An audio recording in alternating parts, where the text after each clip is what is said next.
Hello everyone, welcome back to my channel. আমি শ্রাবন্তী, আর শ্রাবন্তী ব্লগে জানাই তোমাদের অনেক অনেক ওয়েলকাম। তো প্রতিদিনের মতো আজকেও চলে এলাম আবার একটা ভিডিওর সাথে। আর এখন কিন্তু 10টা বাজে, আর আমার স্নান হয়ে গেছে, আর নন্দিনীও ঘুম থেকে উঠে গেছে। এই যে নন্দিনী, আর নন্দিনীকে বানিয়ে দিয়েছি দেখো এই যে ম্যাগি, আর আমার জন্য বানিয়েছি এই যে দেখো বাটি ভর্তি চা। আর এই যে এটা নন্দিনীর বাবার জন্য। আর আজকে সকালে এত গরম লাগছে, তো গরমে কিছুই ভালো লাগছে না, তো ভেবেছি আজকে আর রান্না করব না। তো এই চা, বিস্কুট, তারপরে চিপস, তারপরে আরও কি সব এনেছে, তো এই সব দিয়েই আজকে সকালের ব্রেকফাস্ট চালিয়ে দেবো। একদম গরমে রান্নাই করতে ইচ্ছা করে না। আর তারপরে এই যে আর নন্দিনীর ম্যাগি খাওয়া হয়ে গেছে, আর তারপরে দেখো আবার এই যে বিস্কিট খাচ্ছে।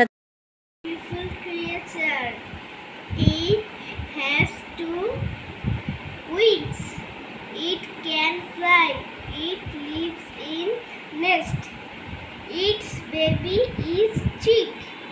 It can chirp. তো নন্দিনী বই পড়ছে, আর আমি চলে এলাম ছাদে জামা কাপড় তুলতে, কারণ সেই 9:30 10টায় স্নান করেছি, আর এখন কিন্তু 12টা বেজে গেছে।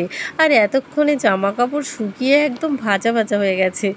আর এই যে ছাদে এসে দেখি নন্দিনীর বাবা গাছে জল দিচ্ছে, আর দেখো আমি দিয়েছিলাম পাট শাক শুকাতে, তো পাট শাকটা একদম শুকিয়ে দেখো একদম মচমচে হয়ে গেছে। তো এত রোদ, কিছুক্ষণের মধ্যেই পাট শাকটা শুকিয়ে গেছে। আর উনি এই যে দুপুর মানে 12টার সময় গাছে জল দিচ্ছে। আর তারপরে চলে এলাম কিচেনে, আর এই যে রান্না বসিয়ে দিয়েছি। তো এই যে ডাল বসিয়েছি, আর এখানে দেখো এই যে আলু আছে আর আম আছে, তো আলু ভাজা করব। আর মানে ডালের সাথে আলু ভাজা দিয়ে খেতে, বা ডিম ভাজা, পাঁপড় ভাজা আমার মানে ভালো লাগে খেতে, শুধু ডাল খেতে একদমই পারি না। আর এই যে তার জন্য ডালটা একদমই সিদ্ধ হয়ে গেছে। আর অন্য দিন তো সানডেতে আমি মাছ, মাংস আরও কত কিছু রান্না করি, তো আজকে দেখো বেশি কিছু রান্না করব না, এই গরমে কিছুই ভালো লাগছে না মাছ মাংস খেতে। আর সেই জন্য আজকে এই যে ডাল রান্না করব। আর এদিকে দেখো এই যে ডালটা কিন্তু আমি জল দিয়ে দিয়েছি, আর ভেতরে এই যে আমগুলোও কিন্তু দিয়ে দিয়েছি। আর এবার আমি নামিয়ে নেব। তো এই যে ডালটা নামিয়েছি, আর এইদিকে দেখো এই যে ভাতটাও কিন্তু এই যে টকবক করে ফুটছে। আর এদিকে এই যে আলু ভাজাগুলো দিয়ে দিলাম। আলু ভাজাটা এবার ভালো করে এই দেখো লাল লাল করে কি সুন্দর করে ভেজে নিয়েছি। তো এই আলু ভাজা দিয়ে ডাল দিয়ে খেতে আমার ভীষণ ভালো লাগে। আর সাথে করব এই যে রোদে দিয়েছিলাম পাট শাক, তো এই পাট শাকটা তো মানে আমাদের দারুণ ফেভারিট, বিশেষ করে নন্দিনীর বাবার ভীষণ ভালোবাসে এটা খেতে।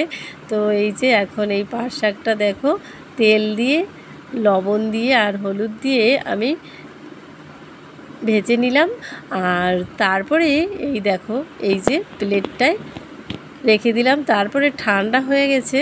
এবার আমি এই দেখো শব্দ শুনে বুঝতেই পারছো, এই দেখো কতটা একদম মচমচে হয়ে গেছে, আর একদম ডাস্টের মতো হয়ে গেছে। এই যে দেখো এইটা দিয়ে খেতে তোমরা একদিন করে দেখবে, খেয়ে খুব ভালো লাগে।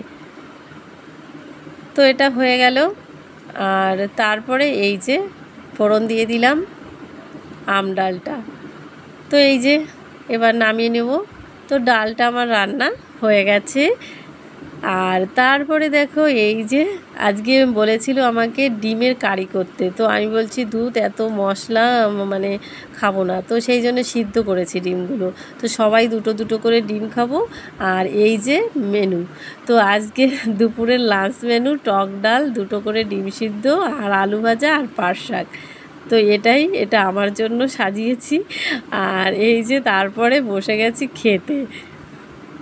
তো আজকে দেখো সানডেতে মাছ, মাংস আরও কত কিছু খাই, কিন্তু এই প্রথমবার আজকে সানডেতে দেখো এইসব গরমের জন্য আমরা এটাই খাচ্ছি। তো তোমরা কিন্তু এত দূর দেখেছো কিন্তু লাইক দাওনি, প্লিজ একটা লাইক দিয়ে দেবে। আর তারপরে চলে এলাম রাতের ডিনারে, একদম আর কিছুই শেয়ার করলাম না।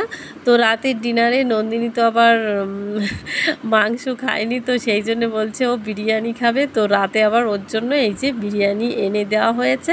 তো নন্দিনীর রাতের ডিনার বিরিয়ানি দিয়ে হলো।